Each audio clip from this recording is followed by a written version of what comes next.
नमस्कार। आज मैं आपको पंचांग देखने की 8वीं वीडियो दे रहा हूँ।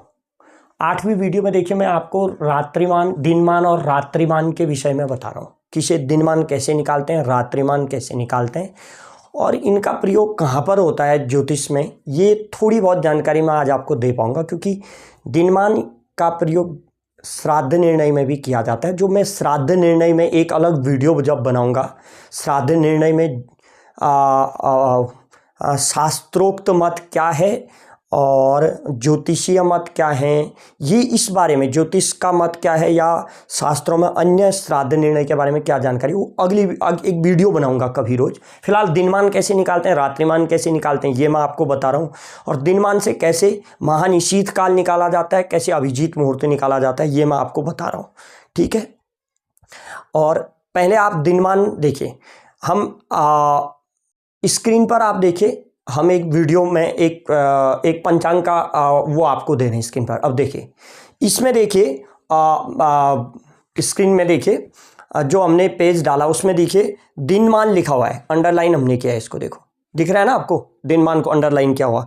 दिनमान के आगे सूर्य उदय भी लिखा है, वो भी हम दिनमान और सूर्य उदय पूरा ही अंडरलाइन के हैं।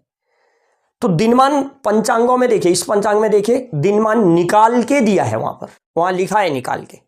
यदि दिनमान लिखा नहीं है तो फिर आप कैसे निकालोगे? किसी पंचांग में लिखा होता है, इसमें लिखा है, किसी में नहीं भी लिखा होता है। आपको आना चाहिए दिनमान निकालना, गणित सीख रहे हैं तो इस पंचांग में देखिएगा, है ना दिनमान निकाला हुआ, दिनमान निकाल के दिया है। देखो देखो इसमें सबसे ऊपर दिनमान जहां पर लिखा है, अंडरलाइन हम के हैं, दिनमान है 30 घड़ी 23 पला, लिखा है ना 30 घड़ी 23 पला। और सूर्योदय है 6:05 में, है ना। और सूर्यास्त भी देखिए, सूर्यास्त भी देखना जरूरी होता है, पूरा ही अंडरलाइन किया हम सूर्योदय से सूर्यास्त तक। सूर्यास्त देखिए कितना है, 6:14। अब मैं इनको पहले यहां पर लिख रहा हूं, ठीक है। अब इससे दिनमान निकालना, ये वाला दिनमान पहले वाला कॉलम में, इस पंचांग में देखो पहले वाला जो कॉलम लिखा है उसका मैं यहाँ पर लिख कर बताता हूँ कैसे दिनमान निकालना है, ठीक है। आइए व्हाइट बोर्ड में आते हैं। देखिए सबसे पहले दिनमान कितने हैं, 30 घड़ी 23 पला। मैं यहाँ पर लिख देता हूँ दिनमान है 30 घड़ी 23 पला 00 विपला में कुछ नहीं लिखा है तो 00 है। 30 घड़ी 23 पला लिखा है, 00 विपला होगी क्योंकि कुछ नहीं लिखा है तो इसका मतलब 00 विपला है, ठीक है। अब सूर्य उदय कितने में हुआ है, देखो सूर्य उदय हुआ है 6:05 में। अभी जो आपको पंचांग में नहीं दिखाया था उसमें स्क्रीन में जो देखा आपने 6:05 में सूर्य उदय 6:05 00 में। अब देखिए सूर्य अस्त कितने बजे हुआ, अभी आपको जो पंचांग दिखाया था उसमें ही मैं देख रहा हूं, उसमें देखिए सूर्य अस्त हुआ है 6:14 में। सूर्य अस्त ठीक है 6:14 में, सूर्यास्त 6:14 में, ठीक है। अब मैं आपको दिनमान निकालना सिखाता हूं। ये कैसे आया आंसर, पंचांग में दिनमान कैसे निकाल के दिया है आपको कैसे तो दिया है, निकालना क्या है भाई, जब नहीं दिया होगा तब कैसे निकालोगे। मैं इतना निकाल के दिखाऊंगा आपको दिनमान कैसे निकाल, इससे दिनमान निकलेगा सूर्य उदय और सूर्यास्त से इतना ही निकलना चाहिए, ठीक है। मैं इसको निकाल रहा हूं। देखिए सबसे पहले आपको क्या करना है, नियम लिखा रहा हूं, फिर मैं नियम को फॉलो करना सिखा रहा हूं। मुझे पता है आप गलती कर बैठोगे, यहां पर गलती कर बैठोगे, इसलिए पहले मैं नियम लिखा रहा हूं। आप कहोगे सर नियम तो बहुत सरल है, आपने जो लिखा दिया वो तो हम कर लेंगे, लेकिन जब मैं आगे को बताऊंगा तब देखना आप कहां पर गलती करने वाले हो, मैं आपको बताऊंगा। कई बार गलती हो जाती है, नहीं भी होती है, कई लोग एक्सपर्ट होते हैं, जो नए बेसिक जानकारी जिनको नहीं होती है उनको थोड़ा गलती होने के चांस रहते हैं। अब आप कहां पर गलती कर सकते हैं, बेसिक जानकारी वाले लोग ध्यान देना, जिनको बेसिक जानकारी नहीं है तो ध्यान दो। नियम क्या कहता है आप लिख लो, दिनमान निकालने का नियम है ना, हेडिंग डालो दिनमान निकालने का नियम। अब आप डैश करके लिखो, उसमें लिखो सूर्योदय को सूर्यास्त में से घटाएं, सूर्य उदय को सूर्यास्त में से घटाएं, लिखो सूर्योदय को सूर्यास्त में से घटाएं, लिख लिया ना। प्राप्त संख्या को 2.5 से गुणा करें। लिखिए, प्राप्त संख्या को 2.5 से गुणा करें। प्राप्त संख्या को 2.5 से गुणा करें, दिनमान प्राप्त होगा। दिनमान प्राप्त होगा, लिख लेना। अब मैं इसको यहां फॉलो करता हूं। देखो, सूर्योदय को सूर्यास्त में से घटाना है, इसमें से ये घटाना है। अब ये ना एक बात का यहां पर ध्यान रखना होता है, जो मैं बताने जा रहा हूं आपको, इसका ध्यान रखना चाहो तो आप अपनी लैंग्वेज में अपने आप लिख भी लेना। मैं यहां पर बता देना हूं, सूर्यास्त हुआ है 6:14 में। देखिए, शाम को 6:14 में ही होगा सूर्यास्त, सुबह तो होगा नहीं सूर्यास्त, सुबह तो सूर्योदय होता है, शाम को होगा 6:14 में। देखिए, शाम को ना एक्चुअल में 6 नहीं बजता, जो शाम को 6:14 लिखा है ये 18:14 है। ये 6:14 होकर 18:14 होना चाहिए। कैसे? आपने ध्यान दिया होगा, दिन में 12 बजता है, 12 बजे के बाद दिन के 1 बजे को ना 1 बजे को 13 लिखते हैं। ध्यान दिया होगा तो आपने, दिन के 12 बजे बाद जब 1 बजता है तो उसको 13 बजना कहते हैं, क्योंकि 12 में 1 जोड़ो 13 बजा है। दिन में 13 बजा है मतलब 1 बजा है। अगर 2 बजा होगा तो 2 को 14 लिखेंगे, क्योंकि 12 में जोड़ते जाओगे। 12 में 1 जोड़ा 13, दिन का 1 बजे। 12 में 2 जोड़ा 14, दिन का 2 बजा है। दिन का 3 बजा है, 12 में 3 जोड़ो 15 बजा है। दिन का 4 बजा है, 12 में 4 जोड़ो 16 बजा है। दिन का 5 बजा है, 12 में 5 जोड़ो 17 बजा है। दिन का 6 बजा है तो 12 में 6 18 बजा है। तो इसका मतलब 6:14 ना कह के इसको क्या कहना चाहिए, 18:14। समझ रहे हैं ना? आपने इसको रेलवे टाइम भी कहते हैं। तो आपको इसको पहले सूर्य अस्त को ना रेलवे टाइम में बदल देना है। सूर्य अस्त को रेलवे टाइम में बदलना है। रेलवे टाइम मतलब दिन के 12 बजे के बाद 1 बजे का, तो उसको दिन में 1 बजे तो सूर्य अस्त होता नहीं है, पर 1 को 13 कहते हैं, याद रखना। 2 को 14, क्योंकि 12 में 2 जोड़ोगे 14, 2 बजे 14, 2:05 है तो 14:05। समझ रहे हैं ना मैं क्या बता रहा हूं? शाम को सूर्य अस्त 5 बजे के बाद ही होगा, तो 5 बजे बाद होगा तो 5, तो 12 में 5 17 बजे के बाद होगा। 17 बजे के बाद होगा, 17:10 में हो सकता है, 17:20 में, मतलब शाम को 5। ये 6:14 में है, तो 12 में 6 जोड़ के 18:14 में हुआ है सूर्यास्त। अब देखिए आगे की प्रक्रिया। आगे आपको क्या करना है ये तो आपने सीख लिया। तो आगे की प्रक्रिया में आपको ये करना है, ध्यान देना कि आपको मैं परिभाषा लिखाया था। देखिए परिभाषा क्या लिखा है, सूर्य उदय को सूर्य अस्त में से 18-14 में से 18-14 में से इसमें से जो ये निकाला अभी 18-14, इसको ये बनाया हमने, रेलवे टाइम में कन्वर्ट किया। 18-14-00 में से क्या घटाना है, सूर्य उदय घटाना है। 6-5 को नहीं बनाएंगे, सुबह जो 6:05 है वो 6 ही होता है। 12 बजे के बाद 13-14 होता है, दिन के 12 बजे बाद।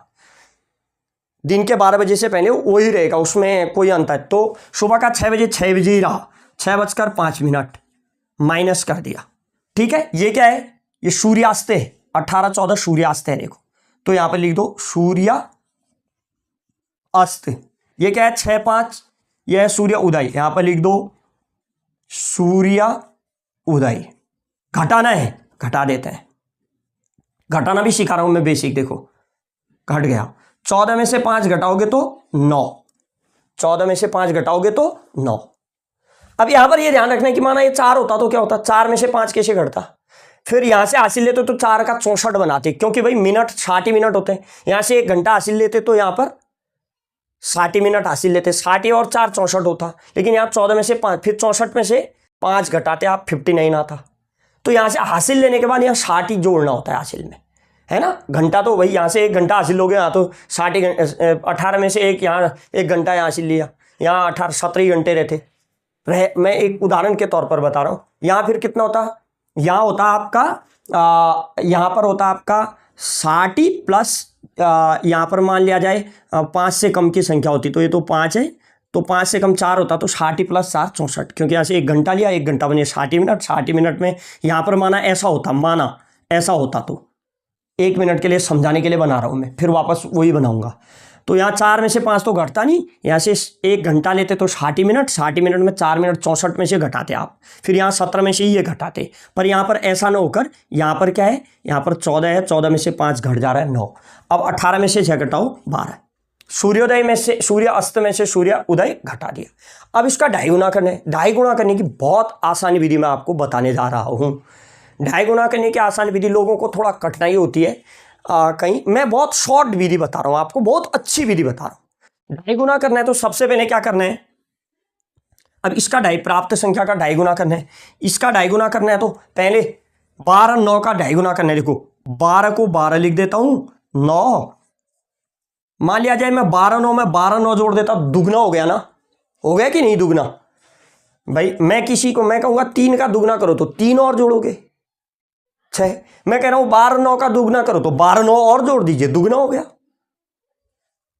अब ढाई गुना बनाना है, ढाई गुना, दुगना नहीं ढाई गुना बनाना है। ढाई गुना बनाना है तो भाई दुगना तो ये हो गया, इसका ठीक दुगना। अब ढाई बनाना था, 2 गुना हो गया, आधा और लाना है, इसका आधा करो, 12 9 का आधा करो, 12 9 का 12 का आधा 6 हो गया, 9 का आधा, 9 मिनट का आधा मिनट कितना होता है, 12 घंटे का आधा घंटा, आधा तो 6 घंटा, 9 मिनट का आधा मिनट कितना होता है बताओ, 9 मिनट की बात हो रही है। 9 मिनट का आधा करो कहूंगा तो आप कितना कर सकते हो, 9 मिनट का आधा 4.5 मिनट हुआ ना, 4.5 मिनट हुआ ना, 4 दूना 8, 4.5 दूना 9, 4.5 मिनट कैसे लिखोगे, 4.5 मिनट लिखोगे 4 मिनट, अब 4.5 कैसे लिखोगे, 4 मिनट 30 सेकंड, यही तो लिखोगे ना, 4 मिनट 30 सेकंड, 4 मिनट 30 सेकंड लिखोगे, हो गया ठीक। 12 9 का आधा ये हो गया, 12 9 का 2 गुना 12 9, फिर इसका आधा लिखना है, एक का इसका आधा लिख दोगे तो ढाई गुना, अब जोड़ दो ढाई गुना हो जाएगा, ये जोड़ोगे तो ये 12 9 ये जोड़ दिया तो ये ढाई गुना हो गया। प्राप्त संख्या का ढाई गुना कर रहे हैं हम, तो ये 30 का 30 हो गया, 9 दूना 18 और 4 22 हो गया, 9 दूना 18 और 4 22 हो गया। और देखिए 22, ये 60 से ऊपर जाएगा तो फिर देखिए मिनट है, 60 मिनट से ऊपर जाते तो फिर 1 घंटा यहाँ आ जाता ना। जैसे मान लिया जाए, यहाँ मानने के लिए मान लेते हैं, यहाँ पर 62 आता, अभी समझाने के लिए लिख रहा हूँ, है नहीं 62 आ जाता, तो आप 62 मिनट जो क्या होते हैं, 1 घंटा 2 मिनट कहेंगे ना, 62 मिनट को तो कहेंगे कि नहीं, 62 मिनट को 1 घंटा, तो घंटे वाले को यहाँ ले आना है, 1 घंटा यहाँ और यहाँ 2 लिखना। फिर यहाँ पर ऐसा होता 62 होता तो यहाँ 2 लिखते, यहाँ 1 जोड़ देते, 12 दूना 24 6 30 31 लिखते, पर यहाँ ऐसा है नहीं, मैं तो समझाने के लिए आपको बता रहा हूँ, ऐसा होता तो क्या। अब यहाँ डायरेक्ट करते हैं, 9 दूना 18, 18 और 4 22, और यहाँ देखिए 12 दूना 24 और 6 12 दूना 24 6 30, देखो दिनमान निकल गया 30 22, यहाँ कितना लिखा है 30 23, ये 30 भी तो है, राउंड फिगर 23 लिखा है, 30 22, ये 30 घटी 22 पला, 30 विपला है ना, तो 30 विपला को यहाँ पर सीधे सीधे यहाँ ऐड करके, 30 विपला के आगे ये 30 का 60 होता, विपला बहुत छोटी हुई, सेकेंड होते हैं, सेकेंड, 30 सेकेंड विपला के बराबर, तो ये 30 22 30 लिखने के बजाय 30 23 लिख दिया, देखो मिल गया दिनमान। ये दिनमान निकालना सीखा आपने, हमेशा दिनमान ऐसे ही निकाले, समझ गए ना दिनमान। और मैंने दूसरा वो भी बता दिया, इसमें अगर ऐसा होता तो क्या होता घटाने में। अब इतना तो आपको आता ही, ये मिनट है, ये मिनट है, ये घंटे हैं, ठीक है, मिनट में से अगर मिनट घटा से में मिनट ज़्यादा हो गए, यहाँ कम होते, तो मैंने बता दिया फिर उसको ऐड करना आना चाहिए, ये तो बेसिक चीज़ है। अब देखो, अब रात्रिमान निकालते हैं। दिनमान आपका 30 22 अर्थात 30 23 निकल गया, अब रात्रिमान निकालते हैं। रात्रिमान देखिए, ये तो आप समझ गए होंगे, ये वाला उदाहरण भी आपने अपनी कॉपी में लिख लेना चाहिए, है ना, यही उदाहरण लिख लेना चाहिए, या आप अपना दिनमान बनाइए, एक कोई पंचांग में दिनमान दिया है तो आप सूर्योदय सूर्यास्त देखिए, घटाइए, आपके पास जो पंचांग है घटाइए और घटा के देखिए दिनमान। नहीं निकल रहा है तो कमेंट में पूछिए, नहीं निकल रहा है यहाँ पर दिनमान कैसे होगा, मैं बताऊंगा आपको, ठीक। अब रात्रिमान समझाता हूँ। रात्रिमान निकालने का नियम लिखो, पहले रात्रिमान निकालने का नियम लिखो। रात्रिमान, दिनमान को ऐसे लिखना, है दिनमान को क्या 60, ये ऐसे लिखना 60, दिनमान को 60, इसमें से घटाना होता है। इस 60 को क्या कहते हैं ना, ब्रैकेट में लिख देना अहोरात्र। अहोरात्र क्यों कहते हैं पहले इसको बताता हूं, इतना लिखो पहले, दिनमान को 60 ब्रैकेट में अहोरात्र, फिर पूरी परिभाषा फिर लिखाता हूं, पहले स्टॉप करके समझो क्या अहोरात्र माने होता है। एक शब्द होता है आहा, आहा माने होता है दिन, और वहां रात्र है, रात्र शब्द रात्रि से बना है, रात्रि माने होता है रात। और दिन और रात कितने घंटे के होते हैं, 24 घंटे के होते हैं। 24 घंटे में एक दिन एक रात पूरी हो जाती है भाई, पूरा 24 घंटे में एक दिन और एक रात आ जाती है ना, एक दिन एक रात बराबर 24 घंटे। 24 घंटे होते हैं। 24 घंटे में कितना घटी होती है, 60 घटी होती है, वही 60 लिखा है यहाँ पर। 24 घंटा बराबर 60, 24 घंटा बराबर 60 घटी, 60 घटी। तो अहोरात्र माने दिन रात, दिन रात कितने घटी के होते हैं, 60 घटी, ये 60 घटी है इसका अर्थ। तो दिनमान को ना अहोरात्र माने 60 में से घटाना है दिनमान को। अब आपका जो दिनमान अभी निकाला था, आपको क्या लिखना है, दिनमान को 60 अर्थात अहोरात्र में से घटाकर रात्रिमान प्राप्त होता है, में से घटाकर, अहोरात्र में से घटाकर, 60 में से घटाकर रात्रिमान प्राप्त होता है। अब इस 60 में से अहोरात्र में से दिनमान घटा देते हैं, 30-23 घटा देते हैं, 30-23 00, रात्रिमान प्राप्त हो जाएगा। देखो रात्रिमान मिल जाएगा, 0 में से 0 0। अब देखो वही आ गया जो हम घटाने की बात कर रहे थे, ठीक जगह आप। अब 0 में से 23 तो घटेगा नहीं, 0 मिनट टाइप है ये, 23 कैसे घटेगा, 0 मिनट में से 23 मिनट घटते हैं क्या, 0 गणी में से 23, 0 पला में से 23 पला घटेगी क्या, नहीं। अब आप यहां से हासिल लोगे एक, यहाँ एक हासिल लेकर क्या इसको 10 नहीं बनाएंगे, यहां से जब एक हासिल लिया तो इसको 60 बनाते हैं। क्या बन गया ये 60, क्योंकि भाई एक घंटे में 60 मिनट होते हैं, यहां से जब कोई चीज हासिल लोगे तो यहाँ 60 आएगा। एक हासिल लिया तो मतलब 60, क्योंकि एक घंटा हासिल लिया तो 60 मिनट हासिल ली, वैसे एक घड़ी हासिल ली तो 60 पला आगे 60 बना देना है। अब देखो इस 60 में से 23 घटाओ, 60 में से 23 घटा दिया, तो अब मैं इसको थोड़ी देर के लिए यहाँ पर समझने के लिए 60 लिख देता हूँ। 0 में से 10, अब 60 में से 23 घटाओगे तो आप कितना आएगा, 37 आ जाएगा। 10 में से 3 7 और 6 5 में से 2 3 37 आ गया। ठीक है, समझ गए ना। यहां से आपने एक ले लिया था हासिल, वहां 60 में से 23 घटा दिया। मान लिया जाए यहाँ पर, मान लेते हैं यहाँ पर एक था, थोड़ी देर के लिए लिख रहा हूं, तब भी 1 में से 23, यहां से 60 लेते, 60 और 61 में से 23 घटाते। ठीक है, पर यहाँ तो 0 0 है तो मैं समझाने के लिए बता रहा हूँ वो तो मैं। ठीक है, 60 में से 23 घटाया 37। अब यहाँ 60 तो है नहीं, यहाँ से तो एक वहां चला गया था, तो 59 बच गया, यहाँ 59 बच गया। अब 59 में से 30 घटाने, 59 में से 30, 9 में से 0 घटाया 9, 5 में से 3 घटाया 2, 29 प्राप्त हो गया। ये रात्रिमान हो गया आपका, ये रात्रिमान है।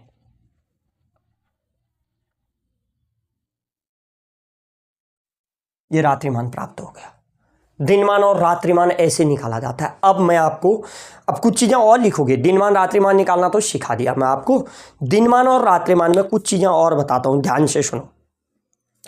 लिखो अगला पॉइंट पहले, दिनमान को 15 से भाग देने पर, दिनमान जो है इसको 15 से भाग दो। मैं इसमें प्रयास करता हूं कि आपको मैं सिखाता हूं। देखिए दिनमान क्या है, 30 घटी है, ये 23 पला है, 0 0 भी पला है। दिनमान को अब क्या, दिनमान को 15 से भाग देने पर, लिखो मैं पूरा पहले परिभाषा लिखाता हूं, पॉइंट बनाओ आगे। दिनमान को 15 से भाग देने पर जो प्राप्त होता है उसका 8वां हिस्सा, उसका 8वां भाग अभिजीत मुहूर्त, 8वां भाग अभिजीत मुहूर्त और 12वां भाग विजय मुहूर्त कहलाता है। 8वां भाग अभिजीत मुहूर्त और 12वां भाग विजय मुहूर्त कहलाता है। अब देखिए अभिजीत मुहूर्त और विजय मुहूर्त कैसे निकालें। लोग प्राय अभिजीत मुहूर्त ना दिन में 11:15 बजे आता है और लगभग 12:15 बजे तक रहता है। मैं बेसिक बता दूं कि 12 बजे से 24 घटी पहले, 12 बजे से 24 घटी बाद तक अभिजीत मुहूर्त रहता है। लगभग 12:15 से 12:15 बजे तक दिन में अभिजीत मुहूर्त आता है। पर एग्जैक्ट अगर आपको निकालना है कितने बजे से कितने बजे तक, ये तो एक मोटा मोटा अनुमान होता है, लगभग इसी समय आता है। एग्जैक्ट अभिजीत मुहूर्त निकालना है तो आपको क्या करना है, दिनमान जो भी दिया हो पंचांग में, या आप नहीं दिया तो हम निकालो दिनमान। दिनमान दिया है तो फिर सीधे सीधे दिनमान लिखो, 15 का भाग दे दो। नहीं दिया तो पहले दिनमान निकालने की विधि मैंने बताई, दिनमान निकालो फिर 15 का भाग दो। अब देखो इसमें 15 का भाग देते हैं। 30 में 15 का भाग दिया, 30 में 15 का भाग दिया, 15 दूना 30, 0 0 प्राप्त हो गया, 2 घटी आ गई। कुछ शेष बचता तो फिर क्या करते, शेष बचा नहीं, शेष बचता तो 60 से गुणा करके फिर 15 का भाग देते। जो शेष बचता वो यहां लिखते।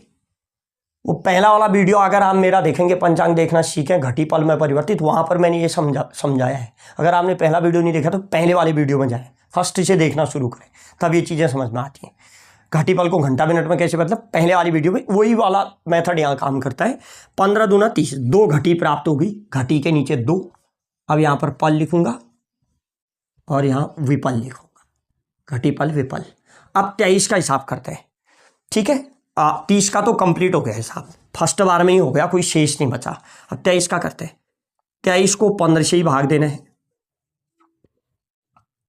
15 एकम 15 बच गया, 5 3 8, 8 शेष बच गया। 1 यहां लिख दूंगा मैं, क्योंकि ये घटी यहां थी तो घटी में ही लिख दिया। पल वाले का हिसाब किताब क्या, तो पल में ही लिखूंगा। ये भी, ये घटी है, ये पल है, ये विपल है, तो घटी का हिसाब करके घटी में ही लिखा। माना इसमें कुछ शेष बचता ना घटी वाले में, तो फिर जो मैंने बताया गुणा 60, शेष बचता तो 60 से उसको गुणा करके फिर 15 का भाग देते। लेकिन जब शेष वाला आता तो फिर यहां लिखते, इसके ऊपर में लिखते, फिर ये जोड़ते। पर फिलहाल 15, अब इसमें शेष आ रहा है, देखो 8। अब 15 में 8 का भाग देगा नहीं। अब इसको 60 से गुणा करेंगे और फिर 15 का भाग देंगे, जो आंसर आएगा वो यहां लिखेंगे। अब देखो 15 60 गुणा 8, 8 छक 48, 480 हो गया, यही हुआ ना, 8 छक 48, 480। अब इसमें भाई 60 गुणा 8, 480 हुआ। 15 का भाग दो, 15 का भाग दोगे तो देखो 15 तिया 45, 3 बच गया 30, 15 दूना 30, कट हो गया पूरा। अब ये जो शेष आने के बाद जो देखो 23 पला वाले में है, उसका पहला आंसर 1 आ गया था। अब शेष आने के बाद जो मिलेगा वो आगे विपल में चला जाएगा, विपल में, क्योंकि इसमें जो शेष बचा उसको जो करेंगे वो अगले में जाएगा। इसमें कुछ शेष बचता तो उसका हिसाब किताब जो करते तो अगले में यहां पर आता, पर आप इसमें नहीं लिखेंगे ये 32, इसमें लिखेंगे 32। अगर आपने इसमें लिखा तो पूरा ही गलत हो जाएगा, ठीक है। शेष वाले को, बिना शेष वाले 15 एकम 15, तो 1 यहीं पर लिखा, क्योंकि 23 बीच में था तो बीच में। अब देखो ये आपको मिल गया क्या, 15 का भाग देके पहला हिस्सा मिला, ठीक है। मतलब आपने इसके दिनमान का 15 टुकड़े कर दिए, दिनमान के 15 हिस्से कर दिए। जो दिनमान आपका है 30 23, उसके 15 हिस्से कर दिए, 15वां हिस्सा है, पहला हिस्सा ये है। अब इसमें इतना ही जोड़ोगे तो दूसरा हिस्सा इतना, और फिर जो आएगा उसमें इतना ही और जोड़ोगे तो, जैसे मैं 1 2 बता देता हूं, 1 2, फिर आप प्रैक्टिस करना, 1 बता देता हूं। अब ये फर्स्ट हिस्सा है, ये क्या है, फर्स्ट। अब इसमें इतना ही प्लस इतना ही और जोड़ो, 2 1 32, तो दूसरा हिस्सा 32 दूना 64, मतलब 4, 60 से ऊपर जाने के बाद 4 हो जाएगा। अब एक जो 60 से, क्योंकि 60 मिनट के बाद भाई 60 सेकंड के बाद 61 सेकंड को तो आप 1 मिनट 1 सेकंड का हो गया ना, तो वैसे ही 60 के बाद ऊपर जा रहा है 64, 64 का 4। अब 1 यहां हासिल, 1 और 1 2, और 1 वहां से जो आया था 3, और 2 2 4, ये दूसरा हिस्सा हो गया। अर्थात दिनमान का पहला हिस्सा 2 घड़ी 1 पल 32 विपला तक था, दूसरा हिस्सा 4 घड़ी 3 पला 4 विपला तक है। फिर प्लस इतना ही और जोड़ दीजिए, 2 1 32, 2 1 32। अब तीसरा हिस्सा मिल जाएगा आपको, जो आंसर आएगा 32 4 36, 3 1 4, 4 2 6, ये तीसरा हिस्सा आ गया। अर्थात सूर्योदय से 6 घड़ी 4 पला 36 विपला तक दिनमान का तीसरा हिस्सा था। ऐसे 8वें हिस्से में जाइए, सूर्योदय से उस 8वें हिस्से में अभिजीत मुहूर्त होगा। बस उस समय कितना बजा होगा ये तो घटी पल में है, फिर उसको आपने घंटा मिनट में, जैसे ये 6 4 36 आ गया, इसको घंटा मिनट में कन्वर्ट करके सूर्योदय में जोड़िए तो पता चल जाएगा क्या कि दिनमान का तीसरा हिस्सा इतने बजे तक था करके ये समाप्ति काल बन रहा है। तो दिनमान के 8वें हिस्से को ऐसे 8वां हिस्सा निकालिए, उस 8वें हिस्से का घंटा मिनट बनाइए फर्स्ट वाली वीडियो देखकर, और उस घंटा मिनट को सूर्योदय में जोड़ दीजिए। पहला वीडियो देखना अत्यंत अनिवार्य है। यहां पर सूर्योदय में जोड़ दी, वो अभिजीत मुहूर्त का काल होगा। उस समय कोई भी काम अत्यंत पवित्र माने जाते हैं, अत्यंत शुभ, दिन का सबसे शुभ भाग आता है अभिजीत मुहूर्त। उस समय आप बिना पंचांग देखे कोई भी काम, पंचांग में देखिए, ये सारा करने के बाद चुपचाप कोई भी काम कर सकते हैं। कोई कैसा योग है, कैसा करण है, कैसा आनंदादि योग है, क्या है, कुछ नहीं देखना है, सीधे समझ लेना है अभिजीत मुहूर्त आ गया। पर बुधवार को प्रायः अभिजीत मुहूर्त नहीं होता। क्यों? क्योंकि बुधवार को ठीक उसी समय लगभग राहु काल चल रहा होता है। जिस समय अभिजीत मुहूर्त आता है बुधवार को दिन में, उस समय ठीक क्या आता है कह रहा हूं, राहु काल। तो राहु काल उस समय आता है, तो थोड़ा सा अभिजीत मुहूर्त उस समय पवित्र नहीं रहता है। इसलिए बुधवार को अभिजीत मुहूर्त त्याग देना चाहिए। बाकी दिनों किसी भी समय किसी भी दिन में जिस समय भी अभिजीत मुहूर्त आ रहा है, वैसे अभिजीत मुहूर्त मैंने बता दिया है मोटे मोटे तौर पर 11:15 से 12:15 तक आता है। अभी इस टाइम में आप कोई भी काम कीजिए अत्यंत पवित्र होगा, अत्यंत शुभ होगा, अत्यंत लाभदायक होगा, वो काम पूर्ण सफल होगा आपका वो कार्य। इस टाइम में कीजिए। सिख लोग तो प्रायः अभिजीत मुहूर्त में ही विवाह करते हैं। अब दिनमान को मैंने क्या बताया, दिनमान को 15 से भाग देने पर जो प्राप्त होता है उसका 8वां हिस्सा अभिजीत मुहूर्त, और 12वां भाग, क्योंकि 15 भाग किया आपने, 15 से भाग गया तो 12वां भाग विजय मुहूर्त कहलाता है। विजय मुहूर्त प्रायः देखा होगा आपने, विधायक लोग नामांकन करने के लिए जाते तो अभिजीत मुहूर्त में नामांकन करते हैं, विजय मुहूर्त में नामांकन करते हैं। आप भी सीखिए, आप भी बताइए लोगों को, इस भैया यहाँ पर विजय मुहूर्त है, नामांकन कर रहे हो तो विजय मुहूर्त में करो, जीतने के ज्यादा चांस है ना। यद्यपि वो कितना कर्म किया है, फील्ड वर्क कितना किया है, जनता से उसका कितना लगाव है, ये नहीं कि वो केवल विजय मुहूर्त में ही नामांकन करेगा तो जीत जाएगा, ऐसा नहीं है। लेकिन अगर वो बहुत मेहनती है, उसने जनता के बीच अच्छी सेवा की है, जनता के बीच काफ़ी उस पॉपुलर है, उसके बाद वो विजय मुहूर्त में कर रहा है, तो मुहूर्त शास्त्र कहते हैं कि लाभ मिलेगा। क्योंकि ज्योतिष देश काल और परिस्थितियों के आधार पर निर्भर होती है। ज्योतिष भी देश काल और परिस्थितियों के आधार पर होती है। ये नहीं कि ज्योतिष के आधार पर कर रहे हो आप, विजय मुहूर्त में आपने नामांकन कराया, आपको जनता जानती ही नहीं तो आप कैसे जीत जाओगे। पर मैं आपको बता रहा हूं, आप विजय मुहूर्त का इस्तेमाल कीजिए, केवल इसके लिए नहीं, अच्छे कामों के लिए विजय मुहूर्त या अभिजीत मुहूर्त का प्रयोग करना है। ये तो क्या। अब महानिशीत काल किसे कहते हैं? जो रात्रिमान आपको मिलता है ना, अभी मैंने रात्रिमान निकालना सिखाया था, 60 में से आप दिनमान घटाओ, जितना मिलता है उतना रात्रिमान को 15 से भाग दे। ऐसे ही रात्रिमान को 15 से भाग देने पर जो 8वां भाग प्राप्त होगा उसे महानिशीत काल कहते हैं। रात को वो महानिशीत काल है, रात का लिख दीजिए। रात्रिमान को 15 से भाग करने पर जो 8वां भाग प्राप्त होता है वह महानिशीत काल कहलाता है। ठीक है। अब आपने दिनमान निकालना, रात्रिमान निकालना, दिनमान का प्रयोग थोड़ा सीखा, रात्रिमान का महानिशीत काल निकालना सीखा। अब मैं आपको दिनमान का अन्य प्रयोग श्राद्ध निर्णय में भी होता है। ठीक है, कभी मेरी वीडियो आएगी श्राद्ध निर्णय, श्राद्ध में क्या करें क्या न करें। ठीक है, शास्त्रोक्त बातें मैं आपको बताऊंगा। ध्यान रखना, मैं जो भी पढ़ाता हूं शास्त्रोक्त पढ़ाता हूं, ऊपर ऊपर की चीजें नहीं। लोगों ने कुछ चला दी, लोगों ने कहा श्राद्ध में ये नहीं करना चाहिए, भाई शास्त्र में कहीं लिखा है क्या? ये क्या शास्त्रोक्त बातें बोल रहे हो कि लोगों की सुनी सुनी बातें कर रहे हो? शास्त्रोक्त बातें मैं आपको बताऊंगा। ये जो भी लिखाता हूं मैं शास्त्रोक्त चीजें लिखाता हूं। ठीक है, तो ये दिनमान रात्रिमान साधन करना सिखाया, उसका प्रयोग श्राद्ध निर्णय में कब होता है, दिनमान का प्रयोग अगली वीडियो का भी बनाऊंगा।